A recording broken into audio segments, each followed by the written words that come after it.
Welcome back to home brewing from around the world. I thought it was shining in Korea. That too. It's just making up new shit as we go? Right, so Right. as usual, we try to do some recipes with local stuff because We're local. we're local. I mean, why not use what we got? So, as you can tell by the stuff on the table, we've been to the market. Actually, we were just going to get lunch and we was walking down the road and hot Mesil. damn, they've got mesil. Mesil, Also, I think book called ume in Japan. maybe? I don't know that one. I think it's ume in Japan. But it's a green plum. They also refer to it as an apricot plum.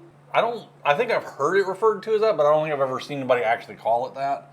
But it is a small green plum, which the guy at the stand was very energetic to tell us that it is not a fruit. So I don't think we're supposed to actually eat it. I think you can actually eat it, but you probably want to do something with it before you eat it, possibly. Maybe Right, it's I not don't- like a fruit that you just take a bite out of and go yum. But in Korea, they have something called mesil extract. I'm sure there's a Korean name for it that I don't know off the top of my head. Plum extract. It's called maesil extract, basically. Yeah. Where they make a plum extract syrup. It is a great sugar or honey replacement in a recipe. If you just need to add a little bit of sweet and liquid to something. You'll see it in a lot of newer Korean recipes where our cooks that are now starting to use it more often, especially here in Korea. I believe you can get it if you're in the States from Amazon, possibly a Asian market probably will have maesil extract, but it is fabulous and lots of great recipes for adding just a little bit of sweetness, but not too much. Right. And also there's a bevy of tea mixes you'll see that are like mesil and honey or just straight mesil or mesil and insert other fruit here. And they're pretty much all good. So what are we doing with these We maesil? looked at some recipes. We know we've looked up recipes before for a European plum brandy. I think it's called Slivovitz. I'll check myself on that, see if I'm right or wrong. But that style of doing it is pretty much the same way we've done the peach and pear and other brandies, where you just kind of slice it up, you throw it in there with some water and some sugar, and you ferment it. Plum extract has a way of being made, which is why there are two very large things of sugar on here. These are... Okay, they were holding me. I was holding them down. You hold them down? These are 15 kilogram bags of sugar, so that's 30 odd pounds, 31, 32 pounds. Each of these bags, we have two of them, is 10 kilograms of plums. So this is 44 pounds of plums and 60 pounds of sugar. We have more sugar than we need, but basically it's about a 1-to-1 ratio. You do a 1-to-1 ratio, but you would want more sugar rather than less sugar because it's not supposed to be sour. The extract is supposed to have sweetness to it. So It also helps seal it up, so. yeah, and keeps it from getting mold because this is a 90-day process. Yeah, this one's not a fast recipe. So what we've never made this before, but I'm super excited to make it because I use it all the time. Yeah, she uses plum extract, so it's not going to hurt us to make quite a bit of it. And I think our recipe starts with 2 pounds of plums and The recipe 2 she got pounds was of for sugar. 2 pounds, so we're going to have to scale it up a little bit. Just a little. But And then we had to go buy these really big giant containers because we didn't have anything that big. And so when we do this, we'll be layering plum with sugar and plum with it's a plum and sugar lasagna. You're just going to layer it all in there. and then when you get to the top, because they say you use at least 1-to-1, you might want a little extra sugar. What we're going to do is when you get to the top, you put a little extra sugar on top to form a cap to seal it in. And The sugar starts breaking down. the sugar is going to start extracting the liquid, the sugar out, sweetness out of the plum. And it's an interesting effect. As it does that, it's going to weaken the flesh of the plum. Then the weight of the sugar and everything on top of it will squeeze it down, which will cause it to squeeze out more juice. And as the sugar absorbs it, it's going to keep pressing it down. So over 3 months, what's going to start out being this much, it's just going to slowly weigh itself down to half the amount. And the important thing to remember is while it still has sugar in there, you have to keep stirring it every day to 2 days to make sure that the sugar on the bottom starts incorporating in and starts to melt into everything else. Yeah, all But the you're- liquid is obviously going to go to the bottom of the jar.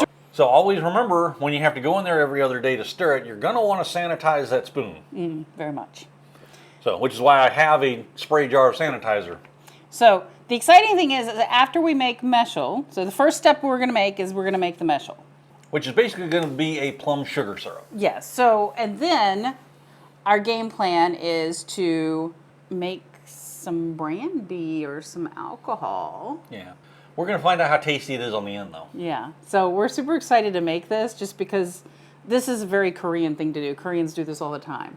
Yeah, plum wine is every grandma or ajumma or auntie or whatever has a recipe for plum wine.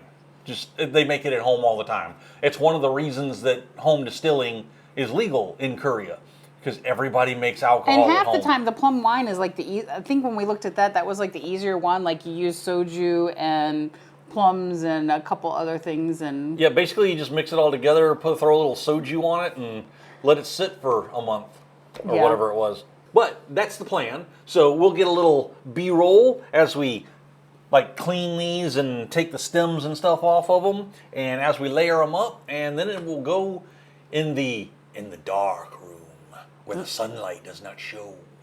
But so we're gonna cut to that B-roll, and then hopefully when we be back, it'll be 3 months later, and we'll have some syrup to talk about.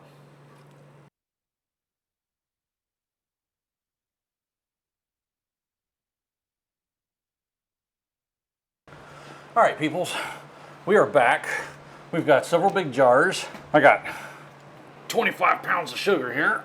This is not a low-calorie recipe. And 10 kilograms or 22 pounds of mesil, or Korean green plums. So, to clean these, as you saw a second ago in the little flyby video, you're supposed to soak them in water and baking soda. baking soda. I get baking soda and baking powder mixed up in my head. Baking soda and water for 15 to 30 minutes or so to make sure you get all the pesticides, pharmacide, bugicides, Whatever sides. whatever sides off of it. And then you're supposed to make sure if there's a little brown pit in the end of it. You can leave those in, but it supposedly adds a bitter flavor to it. So Also, if you leave those in, you basically will have to strain them out later. So right. they come out relatively easy. And then the other thing that you have to do is you stab little holes. So I'm not being abusive. I know you're probably like, why is she stabbing that? So you know when you cook a chicken pot pie and you're supposed to like poke little holes on the top of it so that if it starts to boil, it releases through the holes you cut and it doesn't just blow a hole in the side of the pot pie? Same concept. Well, this is also going to let the juices just come out easier. Yeah, as we put it in here and we weigh it down with the sugar and the sugar starts absorbing juice out, little holes in it gives the juice a place to go. So that is what we're going to start doing. So it's basically a 1-to-1 measurement of... Before you do that, don't you have to clean our jars? Or have you done that already? Did you sanitize them? Oh, I did not spray them with sanitizer, so we Okay. should do that first. Very important to sanitize. If you don't have, this is a one-step sanitizer. If you don't have something like that, Star San or One Step or one of those. what else could you clean it with to sanitize? Well, I mean, Boil it, to like be super fair, hot water. hot water and soap will get it mostly done. 9 out of 10 times you'll be fine, but we got sanitizer. These are so fragrant, by the way. We waited another day or two to give them a little bit of time to ripen. And every time we walk in here, you just smell the fruit, like just little wafts of air with the fruit on it. So it's kind of weird because in some ways, to me, it smells like peaches, but I know it's not peaches. But there's that, as I stab my little fruits. May May is so sad down here because she really wants to quality control. She is our moonshine doggy, and she is sad because she does not get the quality control. Trust me, you don't want to bite that. It smells great. It smells great, but it's very... Sour. If you've ever had an underripe persimmon, like a green one off the tree, yeah, it doesn't taste like it smells at this point. Would you like to smell it? I know, it Oh, smells... it smells so good, It don't smells it? good, doesn't it? All right, first thing to point out, we massively underestimated how much work it is to clean these, dry them off, and yes, just in case somebody missed that concept, after you wash them, you do have to set them out and let them dry.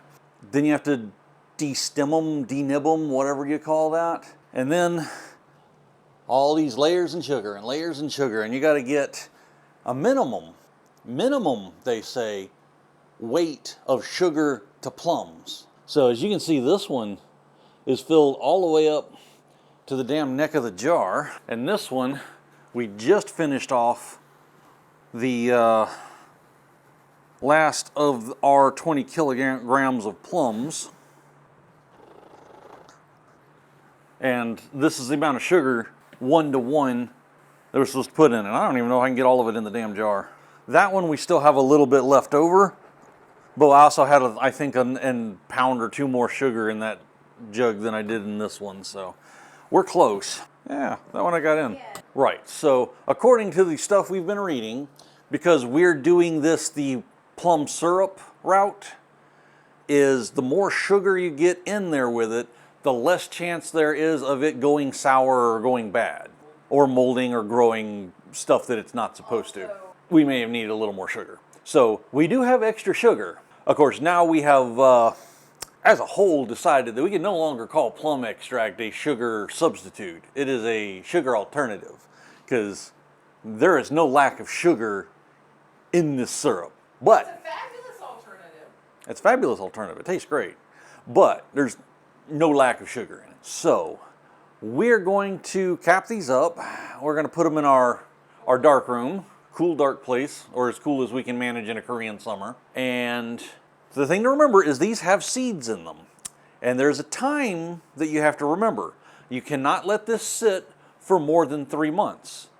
You have to pull the seeds out before 3 months, or you have to wait till after a year. Because apparently after 3 months, the seeds cause it to be, I don't know if it's out and out poisonous or just not good, but after a year, apparently the effect goes away. So probably about 2.5 months, we'll look at straining this out and seeing where we're at. So we'll see you then. All right, what day are we at, Chuck? I think this is either day 3 or day 4.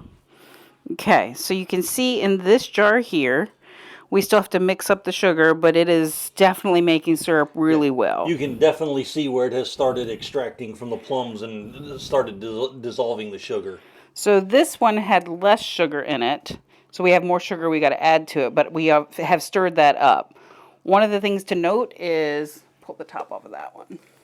You also have to remember, if you don't have airlocks on them, you have to pop the top every day or so to make sure they don't build up pressure. So you see those top ones, they kind of look a little discolored. We're going to keep punching, basically it's kind of like a mash. We're punching the cap to continue pushing them back in and reintegrating everything together. Yeah, anything that stays at the top for too long might start drying out and then start growing mold. So if you see a slight difference between these, I have not stirred that one, but I've stirred this one. So this sugar on the bottom is a little more reintegrated than the first. And then we're adding the same amount of sugar that's in the other one back into this one because we didn't have the full amount in.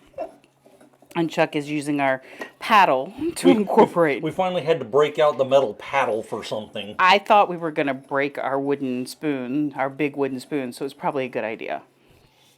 And I'm also trying not to break our glass jar because I'm using a metal paddle. Yeah, please don't break the glass jar. I don't want to have to clean the sticky substance off the floor. So this is not as easy as it looks, but it is moving slowly. Basically, I'm hand cranking this like the world's slowest kitchen mixer. He is the slowest KitchenAid that's ever made. But that's also good because it makes it easier to not break the glass with this metal pull. Yes. This one has mostly, if you can see, has started like incorporating quite a bit of the sugar since we've actually like stirred quite everything into it. So this one, we still got a little sugar on the bottom, but it's getting there. It's weird too, because one is more brownish color, one is more greenish color. We did, however, have a slight bit of taste off of it, and it is very sweet, so we are moving in the right direction, I would say. Yeah, it's definitely tasting very mesil. Again, sugar alternative, not sugar. Yeah, there's more than enough sugar in this. There is so much sugar in this. Don't ever think that you're actually doing a better job by putting this in. And the recipes we were reading say some of this can go up to 2 times the amount of sugar to the amount of plums. This is Just like 1 to 1. 1 to 1. Slightly over, it's 22 pounds of plums and 25 pounds of sugar. And this is work. Don't ever let anybody tell you this is easy. No part of this recipe has been easy so far, has it, Chuck? Not a bit.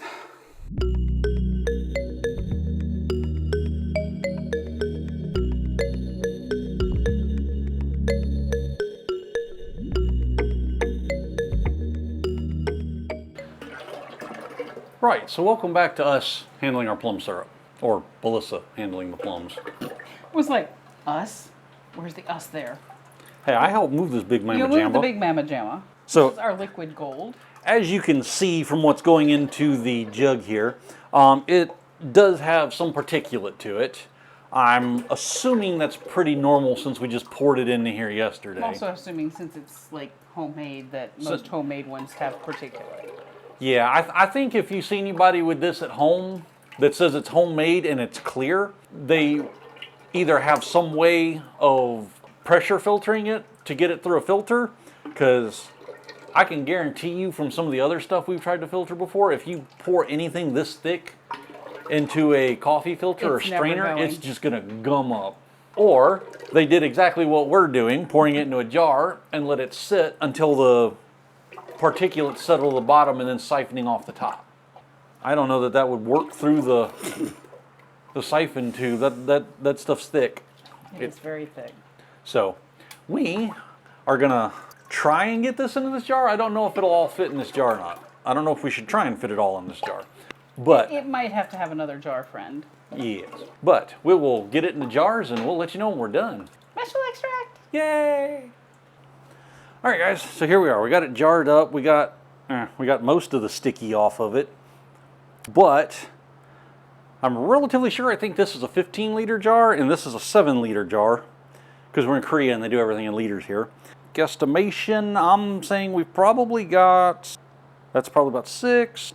That's probably about 10-ish. So about 16 liters, give or take 3.5, 4 gallons of syrup. We're gonna have syrup for a while. Are we though?